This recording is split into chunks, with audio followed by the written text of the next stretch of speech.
Dans l'obscurité du petit matin, un Boeing 747 qui croise à haute altitude au-dessus de l'océan Indien contacte soudainement le contrôle aérien et signale un problème. Et puis, après une nouvelle série de transmissions alarmantes, l'avion disparaît tout simplement. Quand les équipes de recherche cherchent les avions disparus, elles font face à un immense défi. L'appareil a disparu au-dessus d'une zone très isolée de l'océan et n'a laissé derrière lui que très peu de preuves. Ce qui soulève bien plus de questions que de réponses. Ce qui a suivi allait devenir l'une des enquêtes aéronautiques les plus controversées jamais menées. Et au fil des décennies, ce qui a réellement provoqué la chute de ce 747 a donné naissance à plusieurs théories sur des opérations de contrebande militaire, des dissimulations gouvernementales et des programmes d'armes secrètes. Mais avant d'expliquer pourquoi cet accident reste si controversé, nous devons d'abord revenir au tout début.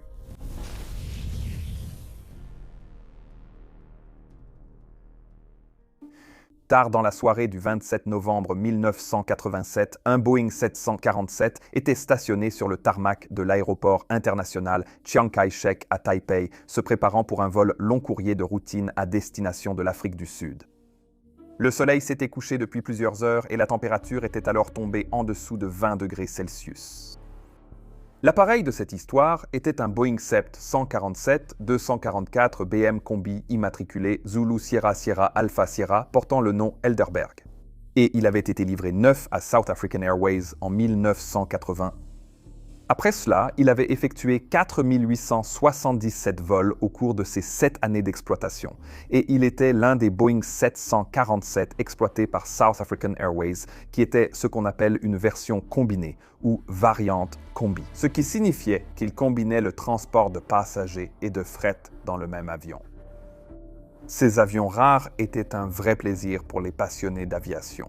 Et il pouvait toujours être identifié grâce à la grande porte cargo à l'arrière gauche du fuselage, qui avait été installée là parce que, contrairement à un 747 classique en configuration passager, les combis étaient configurés pour transporter du fret à l'arrière du pont principal.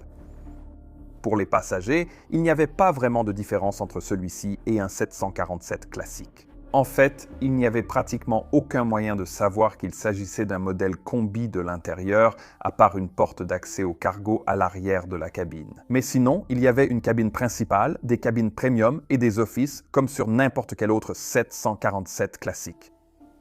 Derrière cette cloison, cependant, se trouvait un compartiment cargo capable d'accueillir 7 emplacements pour palettes, dont 6 étaient occupés ce jour-là.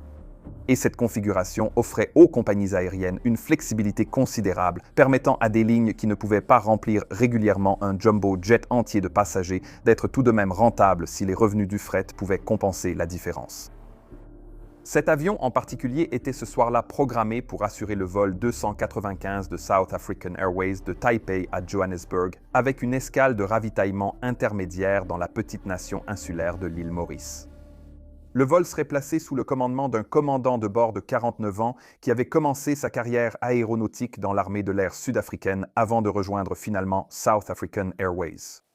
En novembre 1987, il avait accumulé 13 843 heures de vol, dont 3 884 heures sur Boeing 747. Et ses collègues l'ont ensuite décrit comme un pilote hautement professionnel et très respecté. Le copilote, qui allait partager le cockpit avec lui, avait 36 ans et totalisait 7 362 heures de vol, dont 4 096 sur le 747. Et le poste de mécanicien navigant était occupé par un homme de 45 ans avec un total de 7 804 heures de vol, dont 4 254 sur ce même type d'appareil. En plus des 3 membres d'équipage standard, un mécanicien navigant de relève de 34 ans et un copilote de relève de 37 ans étaient aussi à bord pour apporter un soutien lors de la longue traversée de nuit. En tout, ces 5 hommes totalisaient plus de 39 000 heures d'expérience de vol et plus de 17 000 heures uniquement sur le Boeing 747. Faisant de ce vol une mission de routine pour un équipage parfaitement familier à la fois de l'appareil et des exigences des opérations internationales long courrier.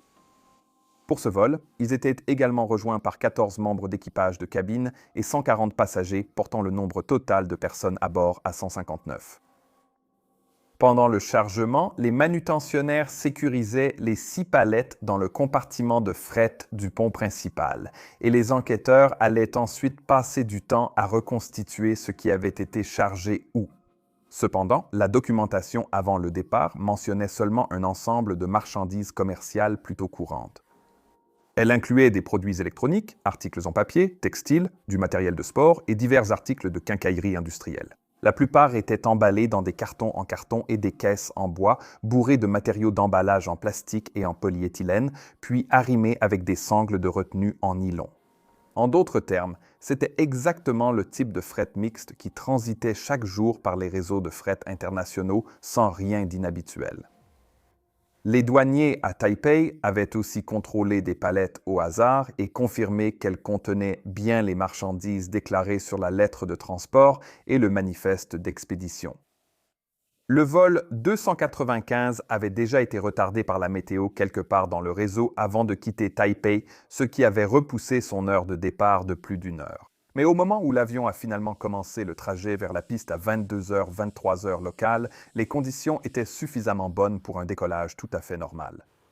Ainsi, le Boeing 747 a rapidement pris de l'altitude en quittant Taïwan et s'est installé dans ce qui semblait être une autre traversée nocturne sans incident de l'océan Indien. Et pendant les heures suivantes, il ne s'est presque rien passé. L'avion a finalement atteint son altitude de croisière de 37 500 pieds, puis a poursuivi sa route vers le sud-ouest selon le trajet prévu. Les rapports de position étaient transmis normalement. La météo ne présentait aucune difficulté particulière et il n'y avait aucun signe d'anomalie mécanique. Les passagers se sont donc rapidement installés pour les 11 heures de vol à venir, tandis que l'équipage de conduite se préparait à se relayer pendant les périodes de repos programmées, alors que l'avion poursuivait sa route vers l'Asie du Sud-Est et quittait les eaux ouvertes de l'océan Indien. Le fait que le vol 295 assurait la liaison entre Taipei et Johannesburg avec une escale carburant à l'île Maurice peut sembler un peu inhabituel aujourd'hui, mais en 1987, ce n'était qu'une des nombreuses routes étranges empruntées par South African Airways. Et pour comprendre pourquoi, il faut prendre un peu de recul par rapport à l'avion et plutôt s'intéresser au pays d'où il opérait. Vous voyez, à la fin des années 1980, l'Afrique du Sud était devenue l'une des nations les plus isolées au monde. Pendant des décennies, le pays avait été gouverné sous l'apartheid, un système brutal de ségrégation raciale légalement imposé qui réservait le pouvoir politique à la minorité blanche, tout en niant les droits politiques, civils et humains fondamentaux à la majorité noire du pays. L'opposition à ce système avait donc progressivement augmenté en Afrique du Sud comme à l'étranger, et dans les années 1980, la communauté internationale estimait que la pression diplomatique seule ne suffisait plus. Des sanctions économiques et des boycotts ont donc été imposés par des gouvernements du monde entier dans le but de forcer un changement politique. Et, point crucial, l'une des mesures également imposées fut l'embargo sur les armes, ce qui signifiait que l'Afrique du Sud ne pouvait acheter du matériel militaire et des armes qu'auprès de quelques pays spécifiques, la majorité provenant d'Israël. Pour la South African Airways, ces réalités politiques se sont donc traduites directement par des défis opérationnels. Les compagnies aériennes dépendent fondamentalement de la coopération internationale, puisque les avions qui traversent les continents ne le font que parce que les nations accordent l'autorisation aux avions étrangers d'entrer dans leur espace aérien, d'utiliser leurs aéroports et de participer aux accords internationaux de l'aviation. Ainsi, à mesure que la position internationale de l'Afrique du Sud se détériorait, de plus en plus de pays retiraient cette autorisation, ce qui signifiait qu'une grande partie de l'Afrique était rapidement devenue effectivement interdite aux avions sud-africains, forçant la compagnie à renoncer aux routes directes que la plupart des autres compagnies jugeaient évidentes. Cela a abouti à un réseau de routes différent de celui des autres grandes compagnies aériennes. Des vols qui auraient dû suivre des trajectoires relativement directes se retrouvaient souvent à faire d'énormes détours pour éviter des espaces aériens hostiles. Les avions de la SAA quittant l'Europe devaient souvent passer bien au large de l'Atlantique avant de tourner vers le sud, vers le Cap. Et les vols arrivant d'Asie ne pouvaient pas simplement traverser le continent africain, mais devaient plutôt approcher l'Afrique du Sud par le biais de quelques couloirs soigneusement planifiés au-dessus de l'océan Indien. Ainsi, lorsqu'on regarde les cartes des routes de South African Airways de cette époque, il est immédiatement évident que c'est la politique, et non la géographie, qui dictait où cette compagnie aérienne opérait. Et puisqu'on parle de complications internationales, vous est-il déjà arrivé d'atterrir dans une nouvelle destination, d'être désespéré d'envoyer un message chez vous, de trouver l'adresse de votre hôtel ou de commander un Uber, juste pour réaliser que vous n'avez pas accès aux données mobiles et que le Wi-Fi public douteux de l'aéroport est utilisé par des centaines d'autres personnes ayant le même problème? Aujourd'hui, grâce à Saily, ce problème sera résolu. Saily est un service eSIM fantastique créé par les créateurs de NordVPN. Et avec eux, au lieu de devoir chercher une carte SIM locale ou de payer une fortune pour l'itinérance, vous aurez instantanément accès à des données mobiles dans plus de 200 destinations différentes directement depuis leur application.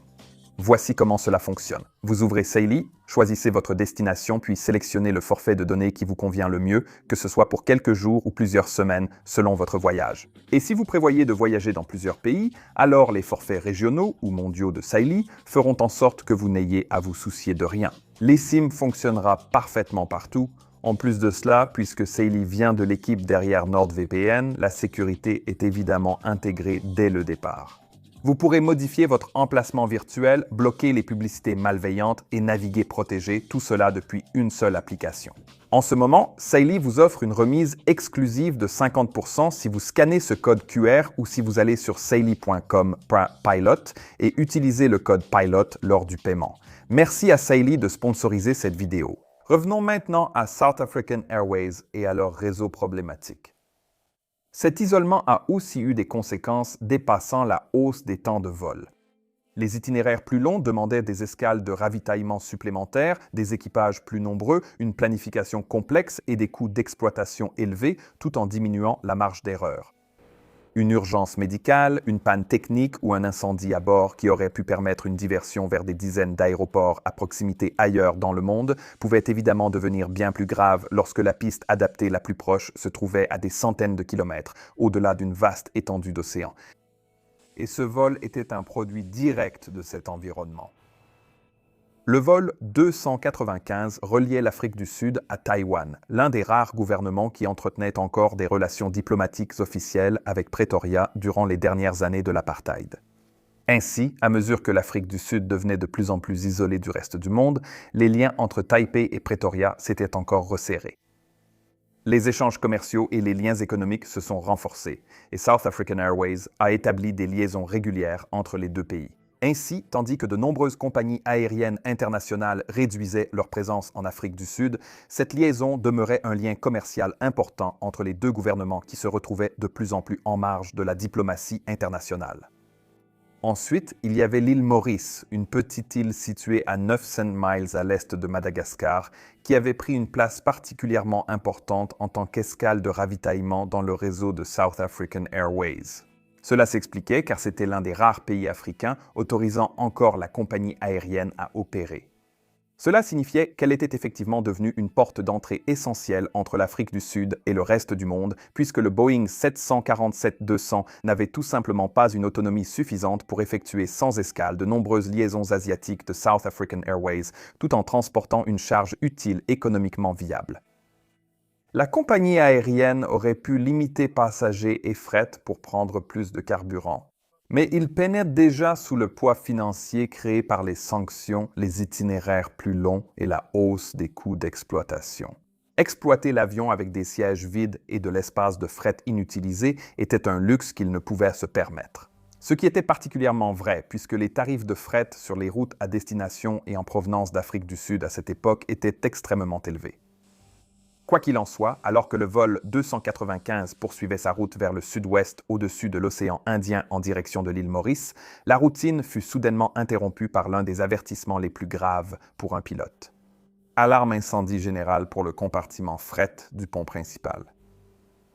Le moment où cette alarme a retenti a été enregistré sur l'enregistreur phonique du cockpit et presque immédiatement après, l'équipage est passé des opérations de croisière de routine en mode d'urgence, coupant l'alarme et concentrant leur attention sur l'identification de la source du problème.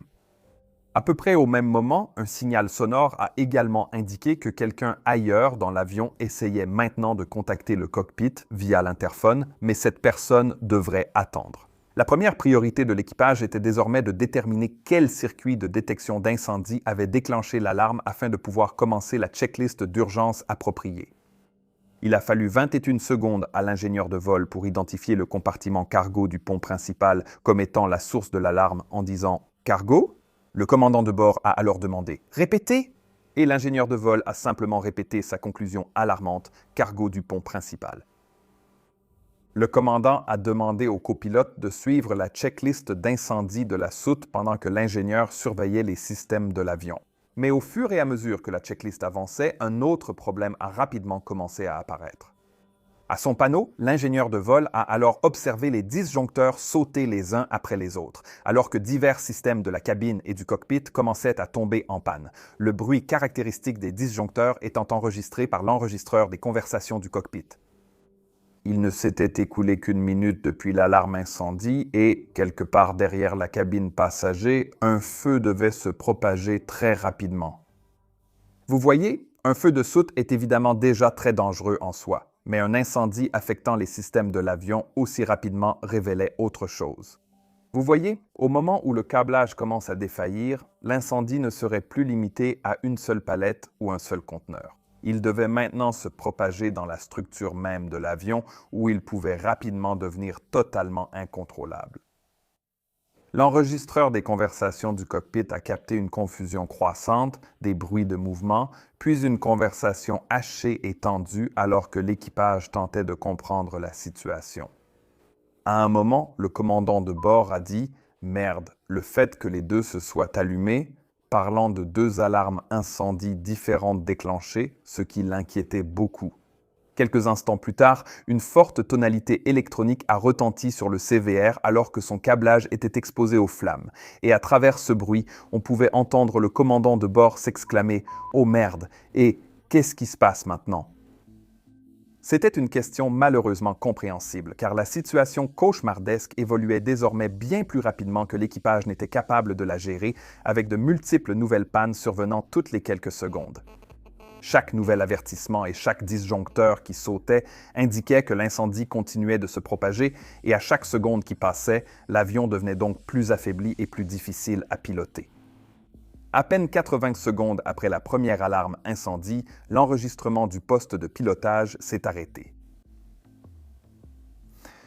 Cela a sans doute eu lieu quand l'incendie a détruit le câblage du micro du cockpit, donc la suite reste incertaine.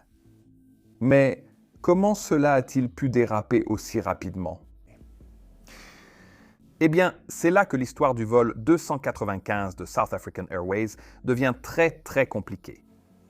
Vous voyez, d'après les preuves disponibles, les enquêteurs ont finalement conclu que l'incendie provenait très probablement de l'emplacement de palettes Papa Romeo ou de ses abords dans la section avant-droite du compartiment principal de fret du pont principal.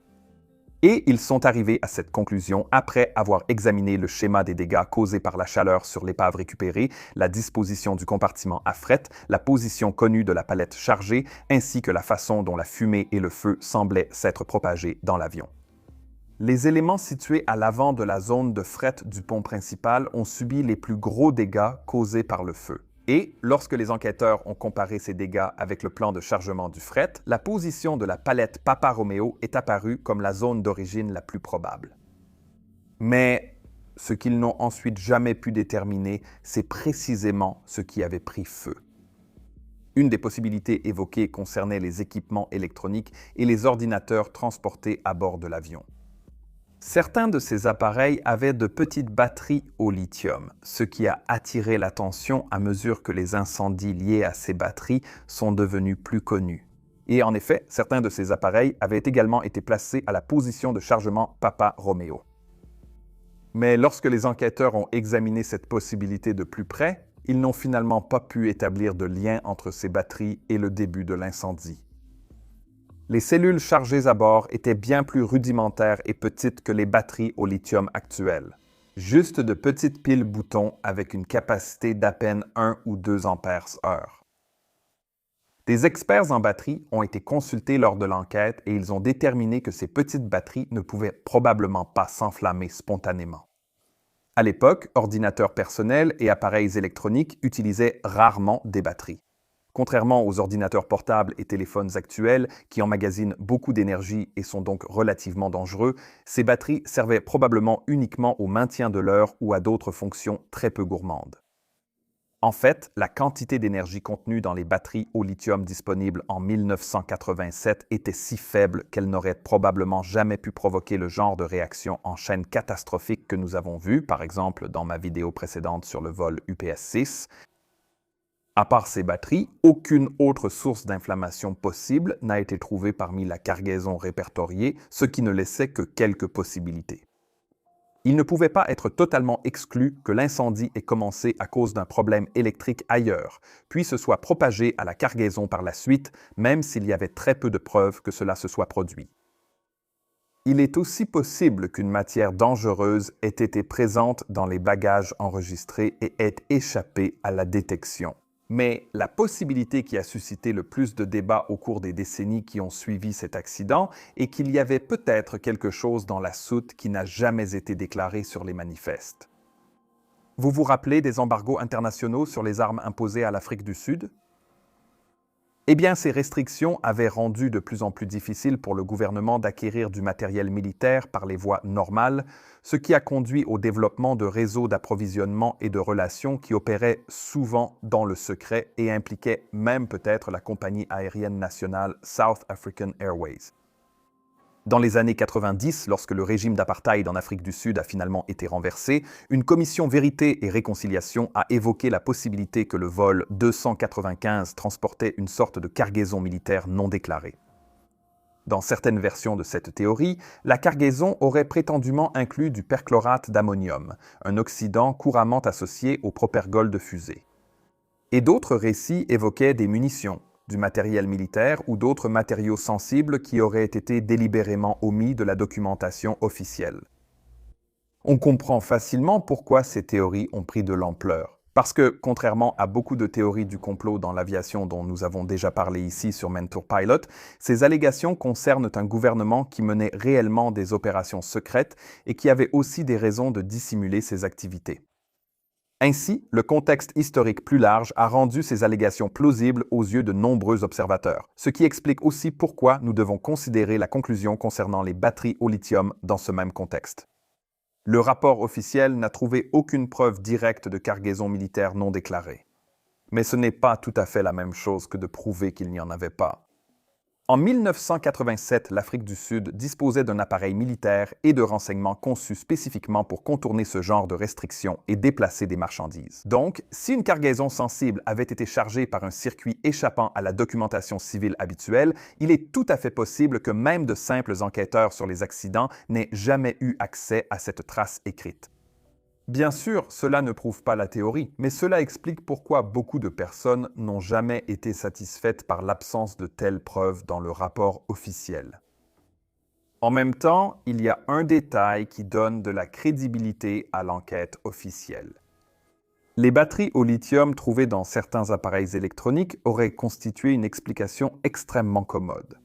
Elles étaient réelles, documentées et situées dans la zone où l'incendie a probablement commencé. Donc, si les enquêteurs avaient voulu un bouc émissaire facile, ces batteries étaient juste là. Mais au lieu de cela, ils ont testé cette possibilité et l'ont finalement écartée, laissant la source d'allumage non résolue. Cela ne signifie pas que le rapport a répondu à toutes les questions, ni que le contexte politique plus large peut être ignoré. Mais cela suggère que l'enquête civile n'a pas simplement fait cadrer les preuves avec l'explication la plus commode possible. Maintenant, bien qu'il y ait eu beaucoup de rumeurs et de rapports suspects, aucune de ces théories n'a jamais été prouvée de manière convaincante. Malgré des décennies d'examens minutieux, des révisions ultérieures, des audiences publiques et des enquêtes renouvelées après la fin de l'apartheid, aucune preuve directe n'a jamais été trouvée qui démontrerait que du perchlorate d'ammonium ou toute autre cargaison militaire non déclarée se trouvait à bord du vol 295. Aucune cargaison de ce type n'a jamais été retrouvée ou vue, aucune analyse médico-légale n'a identifié de résidus associés à de tels matériaux. Personne ne s'est manifesté pour admettre son implication dans le chargement d'armes à bord du vol 295 et personne n'a jamais présenté la moindre lettre de transport secrète ou ordre militaire reconnaissant la présence d'armes à bord de ce vol. Ainsi, le rapport final n'a, sans surprise, pas abordé ces sujets du tout. Les enquêteurs ont pu identifier approximativement l'endroit où l'incendie aurait pu commencer et comment il aurait pu se propager, mais après avoir écarté plusieurs hypothèses principales, le rapport a laissé la question de la source d'allumage désespérément sans réponse. Lorsque l'équipage a compris qu'il y avait un problème, l'incendie brûlait probablement déjà depuis un moment, caché derrière la cloison de la cabine et parmi les conteneurs de fret serrés.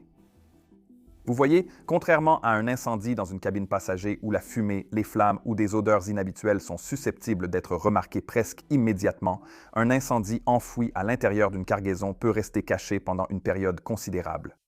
Et au moment où la fumée s'échappe de l'emballage et déclenche un détecteur, l'incendie peut déjà s'être propagé bien au-delà de son point d'origine. Maintenant, ce danger était également amplifié à bord du vol 295 en raison de la configuration unique du Boeing 747 Combi qu'ils utilisaient. Comme je l'ai mentionné plus tôt, dans cet avion, le compartiment à fret occupait la partie arrière du pont principal et contenait plusieurs grandes palettes de fret qui avaient été chargées par la porte cargo latérale de l'avion. Ces palettes n'étaient pas de petits conteneurs que l'on pouvait simplement déplacer. Non, il s'agissait de grandes unités bien remplies, chargées de marchandises et solidement arrimées pour tout le vol. L'accès autour d'elle était limité avec de petits espaces étroits le long des côtés du compartiment à fret, ce qui offrait seulement des possibilités restreintes d'inspecter la cargaison elle-même. Et grâce à cette enquête, nous savons qu'au moins une personne a probablement tenté de combattre cet incendie, car les enquêteurs ont ensuite découvert un extincteur portatif à halon qui avait été retiré de son emplacement habituel dans la cabine principale, puis transporté dans le compartiment à fret, où il a finalement été retrouvé couvert de projections de matériaux fondus provenant du filet de chargement en nylon. Cependant, il est important de noter que l'examen de cet extincteur a révélé qu'il n'avait jamais été déclenché. Ainsi, quelqu'un avait apparemment emporté l'extincteur dans la soute, vraisemblablement dans l'intention d'aller voir ce qui se passait ou de combattre l'incendie, mais, pour des raisons qui restent inconnues, n'avait jamais pu le faire. Peut-être cette personne a-t-elle été submergée par la fumée et la chaleur avant d'avoir pu l'utiliser. Nous ne le saurons jamais vraiment. Mais la tentative de lutter contre l'incendie souligne l'une des négligences qui ont rendu cet accident possible. Et c'est ainsi que les compartiments de fret étaient classés en 1987. Un compartiment de fret inaccessible en vol devait être équipé d'un système intégré de lutte contre l'incendie, capable de maîtriser un feu jusqu'à l'atterrissage. Les compartiments de fret modernes de classe C disposent de systèmes de détection de fumée et d'extinction fixes qui peuvent inonder de halons et maîtriser un incendie longtemps. Mais, à l'époque, la zone de fret du pont principal à bord d'un Boeing 747 Combi était traitée différemment. Cela s'expliquait car l'équipage pouvait entrer physiquement dans ce compartiment en vol. Donc, la philosophie de certification supposait qu'un incendie serait détecté, localisé et trouvé manuellement. Ce qui signifie que, plutôt que de compter sur un système d'extinction installé en permanence, cette conception reposait fortement sur l'intervention humaine. Sur le papier, cette logique semblait raisonnable. En cas d'incendie, les détecteurs s'activent, un membre d'équipage va voir sur place et utilise des extincteurs portatifs, puis l'avion peut se dérouter pour atterrir en sécurité. Mais ce qui est arrivé au vol 295 a révélé la faiblesse évidente de cette hypothèse. Vous voyez, tenter de combattre un incendie de soute comme celui-ci aurait été un véritable cauchemar. Si quelqu'un était entré dans la soute et avait immédiatement identifié quelle palette brûlait, atteindre cette palette aurait été quasiment impossible, même dans des conditions idéales. Et si cet incendie avait ensuite démarré au cœur d'une palette densément chargée, il n'y aurait eu aucun moyen pratique d'y accéder rapidement. Quand les flammes seraient enfin apparues, l'incendie aurait sans doute déjà été trop important pour être maîtrisé. Et cela sans même mentionner le fait que les extincteurs portatifs à halon, bien qu'extrêmement efficaces contre des flammes à l'air libre, deviennent beaucoup moins utiles lorsque le feu est enfoui sous des couches de carton, de film plastique, de mousse, de matériaux d'emballage et de conteneurs de fret. Et tout cela alors que les conditions dans la soute à fret seraient vite devenues infernales. Les enquêteurs ont constaté d'importants dégâts dus au feu dans tout le compartiment, signe que l'incendie produisait beaucoup de chaleur et de fumée. Il est donc probable qu'au moment où quelqu'un est entré dans la soute à fret, la visibilité ne dépassait que quelques dizaines de centimètres. La fumée produite par la combustion des matériaux d'emballage et des palettes ne fait pas qu'obscurcir la vision. Elle contient également des gaz toxiques, réduit le niveau d'oxygène et neutralise rapidement toute personne qui y est exposée. J'ai déjà mentionné ma formation de pompier d'aéroport et à quel point, même équipé d'un appareil respiratoire, travailler dans ce genre de conditions est vraiment difficile. C'est le moins qu'on puisse dire. Donc, un membre d'équipage de cabine armé seulement d'un extincteur portatif et peut-être d'un appareil respiratoire portatif, un PBE, n'aurait probablement jamais eu la moindre chance face à un incendie de ce type. Dans ce cas également, la chaleur elle-même aurait posé un problème tout aussi grave. Un important incendie dans un espace confiné peut concentrer d'énormes quantités de chaleur. Et en fait, les enquêteurs ont ensuite estimé que la partie avant de la soute principale aurait pu atteindre des températures allant jusqu'à 600 degrés Celsius. Il est donc tout à fait possible qu'au moment où quelqu'un a tenté d'atteindre la source de l'incendie, les conditions à l'intérieur de certaines parties de cette soute à fret étaient déjà devenues incompatibles avec la survie. Et malheureusement, les conséquences de cet incendie ne sont évidemment pas restées confinées à la soute à fret très longtemps. Ainsi, à mesure que la chaleur augmentait la pression à l'intérieur de la soute à fret, la fumée aurait commencé à se propager vers l'avant dans la cabine passager. La suite reste inconnue, car le câblage du CVR a été détruit. Nous ne disposons donc que des transcriptions du contrôle aérien et des preuves matérielles retrouvées. Mais grâce à cela, nous savons qu'à 03h49 et 11 secondes, le vol 295 a appelé l'aéroport de Plaisance à l'île Maurice et a dit « Maurice, Springbok, 295. Nous avons un problème de fumée et nous effectuons une descente d'urgence vers le niveau 15140. » Lorsque le contrôleur aérien a ensuite demandé au vol 295 de confirmer leurs intentions, ils ont répondu qu'ils avaient déjà commencé la descente. Le contrôleur aérien leur a donné l'autorisation de poursuivre la descente et l'équipage a ensuite demandé à ce que les camions de pompiers soient alertés. Ils ont également confirmé qu'ils déclaraient une urgence totale et qu'ils allaient commencer à se dérouter directement vers l'aéroport de Plaisance à l'île Maurice. Moins d'une minute après, le contrôleur les a rappelés pour demander leur position précise et la distance jusqu'au DME de l'aéroport, c'est-à-dire l'équipement de mesure de distance. Mais à ce moment-là, l'avion était encore trop loin pour capter le signal. Alors que l'incendie se propageait, la situation dans le poste de pilotage s'est rapidement détériorée. Jusqu'à ce moment-là, l'équipage faisait face à ce qu'il pensait être une urgence grave, mais potentiellement surmontable. Il y avait un incendie quelque part dans la soute à fret, ils avaient identifié l'île Maurice comme aéroport de déroutement et ils descendaient en espérant pouvoir atterrir en toute sécurité. Mais pendant que ces plans étaient élaborés, l'incendie attaquait progressivement les systèmes électriques de l'avion, ce qui a conduit les pilotes à déclarer peu après « Nous avons perdu de nombreux systèmes électriques. Plus rien ne fonctionne à bord. » Conscient de la gravité de la situation, le contrôleur aérien s'est immédiatement concentré sur la descente rapide et sûre de l'avion. Mais le temps n'était pas de leur côté. Lorsque le contrôleur aérien a demandé une heure d'arrivée estimée, l'équipage a répondu qu'il pensait atteindre l'île Maurice vers 04h30, et cela signifiait qu'après avoir commencé leur descente d'urgence, ils étaient encore à près de 40 minutes de la piste. Une éternité face à un incendie incontrôlé qui commençait désormais à perturber les systèmes assurant leur survie. Les enquêteurs ont ensuite remarqué qu'à plusieurs reprises après la fin de l'enregistrement vocal du cockpit, l'équipage a involontairement transmis sa conversation au contrôleur aérien, offrant de brefs aperçus des conditions à bord de l'appareil qui se dégradaient rapidement. Parmi ces fragments de conversation figuraient des références aux portes, au système d'oxygène, au niveau de pression et à des instructions urgentes pour fermer une ouverture quelque part à bord de l'appareil. Les enquêteurs ont débattu du sens de ces transmissions et conclu que l'équipage tentait probablement d'appliquer les procédures d'évacuation de la fumée. À l'époque, les checklists d'urgence du Boeing 747 incluaient une procédure ultime pour évacuer la fumée en ouvrant une porte afin de créer un flux d'air dans la cabine. Mais le problème était qu'une telle procédure supposait que la source de la fumée avait déjà été éteinte.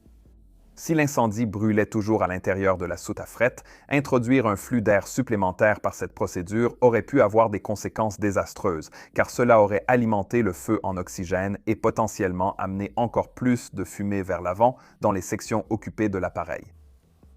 Les traces de fumée sur des débris de l'avion repêchés au fond de l'océan ont suggéré aux enquêteurs qu'une grande quantité de fumée s'était propagée de la soute à la cabine passager. Parmi les rares victimes retrouvées après l'accident, plusieurs auraient inhalé des quantités mortelles de fumée avant de mourir. En fait, les enquêteurs ont finalement conclu que certains, voire tous les passagers, auraient pu être mis hors d'état d'agir à cause de l'inhalation de fumée ou d'une intoxication au monoxyde de carbone alors que l'avion était encore en vol.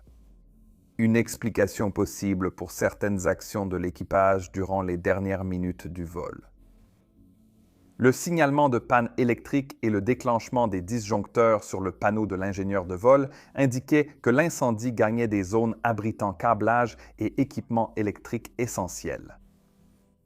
Bien que nous ne sachions pas exactement ce qui fonctionnait ou non, puisque l'enregistreur de données de vol n'a jamais été retrouvé, les pannes électriques pourraient n'avoir été qu'une partie du problème ici.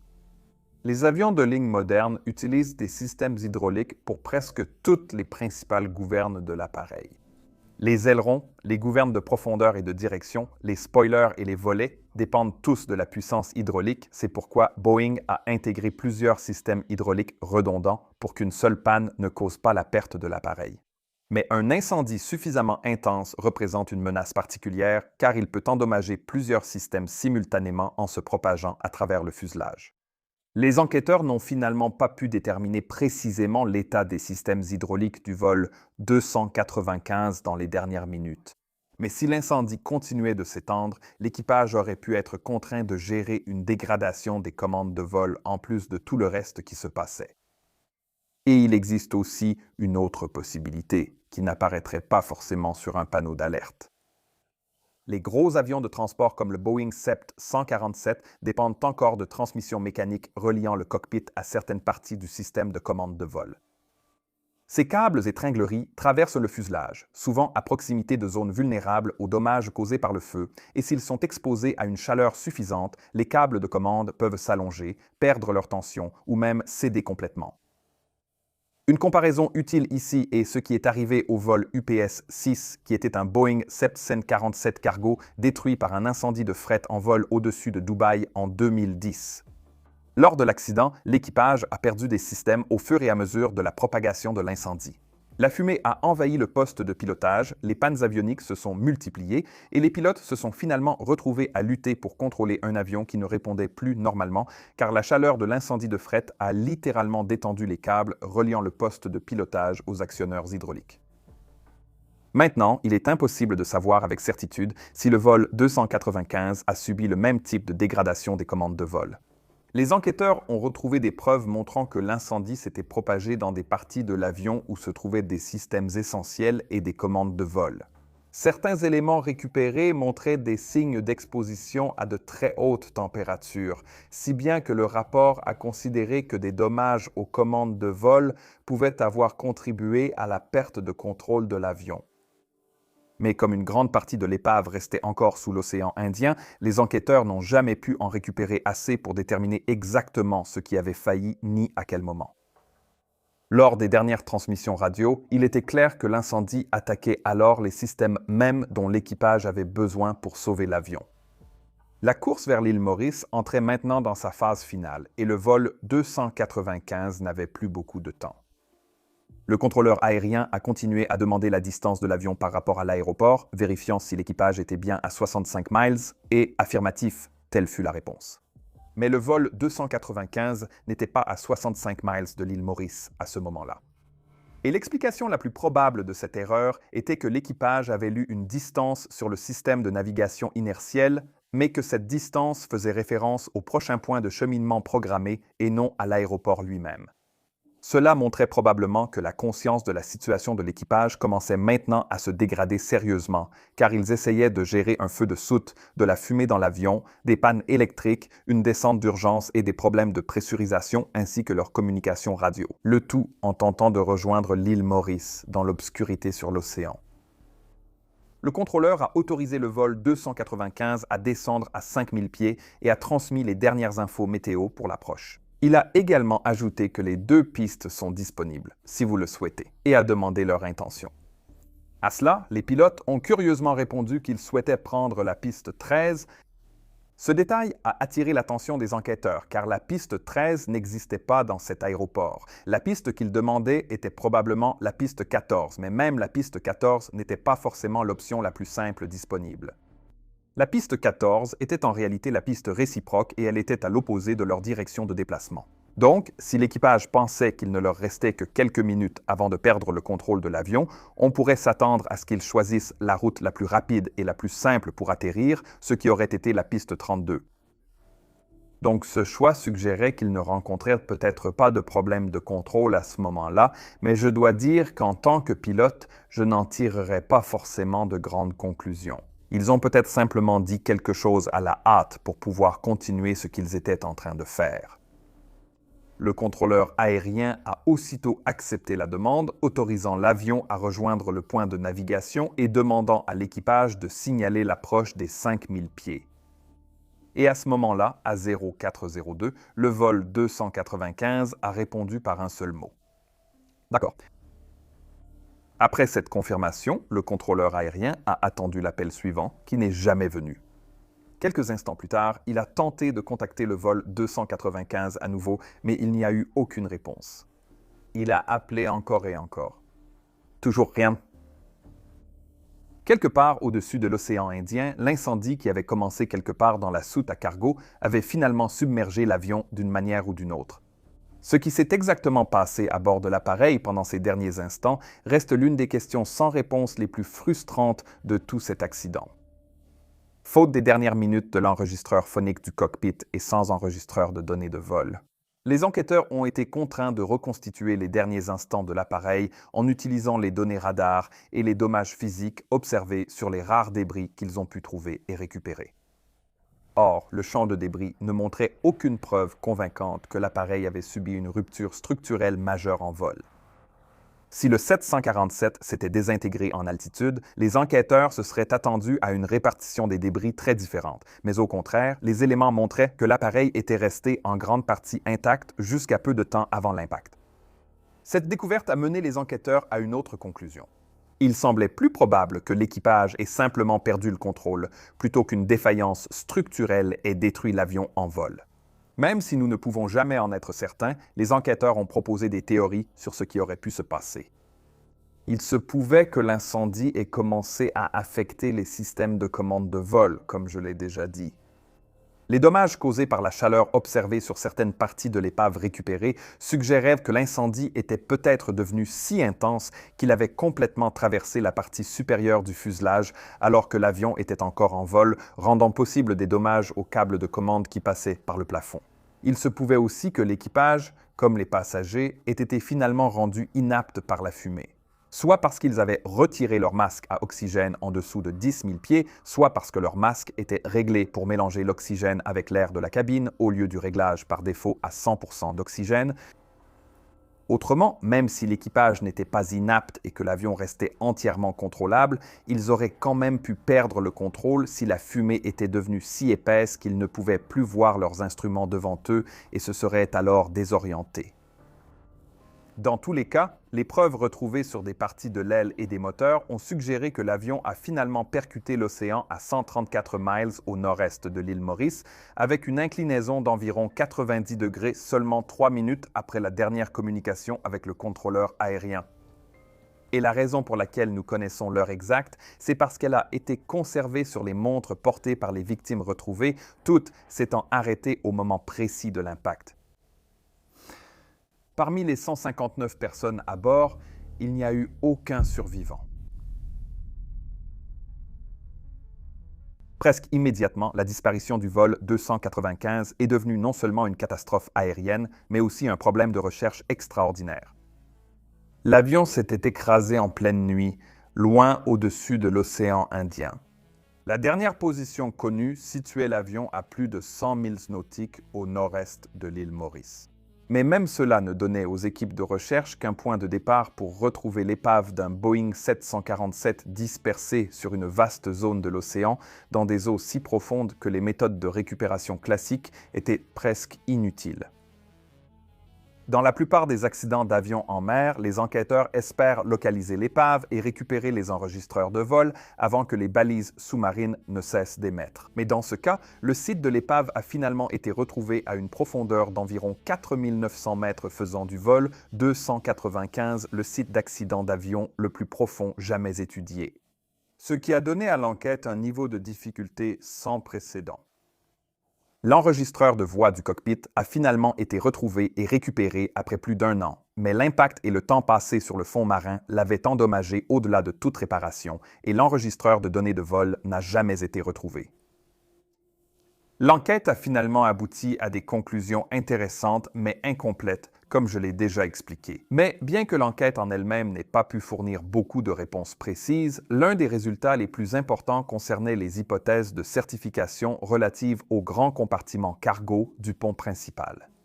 Le vol 295 a clairement démontré qu'il n'était pas toujours réaliste de compter sur les membres d'équipage pour localiser et éteindre manuellement un incendie à l'intérieur de palettes de fret densément chargées. Et par conséquent, les enquêteurs ont recommandé que les opérations du 747 Combi soient interdites à moins que des équipements et procédures adéquats de détection d'incendie et de lutte contre le feu puissent être fournis pour ce compartiment cargo du pont principal. Et ces changements étaient si importants que de nombreuses compagnies aériennes ont choisi de ne pas modifier réellement leur flotte Combi vieillissante. KLM, notamment, a bien effectué ces modifications, mais leur dernier combi a ensuite été retiré en 2020 et aucun n'a volé depuis. L'enquête a aussi suggéré d'améliorer les enregistreurs vocaux du cockpit. Le seul enregistrement restant du vol 295 était douloureusement court, en partie parce que le câblage de l'enregistreur avait été endommagé par l'incendie. Les enquêteurs ont demandé des enregistrements de cockpit plus longs, une meilleure couverture micro, y compris pour l'ingénieur de vol, et une meilleure protection incendie du câblage des enregistreurs. Ils ont aussi préconisé des procédures plus claires pour les équipages face au double danger d'un incendie de soute et de fumée dans la cabine passager. Ainsi, même si cette enquête n'a pas pu apporter toutes les réponses que les gens attendaient, elle a tout de même conduit à d'importantes améliorations en matière de sécurité aérienne, ce qui est toujours l'objectif de cette industrie après une tragédie de ce genre. Merci d'avoir regardé, j'espère que vous avez trouvé cela intéressant. Et si c'est le cas et que vous souhaitez soutenir nos futurs documentaires, alors pensez à scanner ce QR code ou rendez-vous sur patreon.com/join/mentorpilot et inscrivez-vous. Vous bénéficierez de grands avantages et soutiendrez mon équipe qui s'agrandit et notre travail pour développer les connaissances et la sécurité aérienne. Je suis Peter Hernfeldt, vous êtes sur Mentor Pilot. Passez une excellente journée et à la prochaine. Au revoir.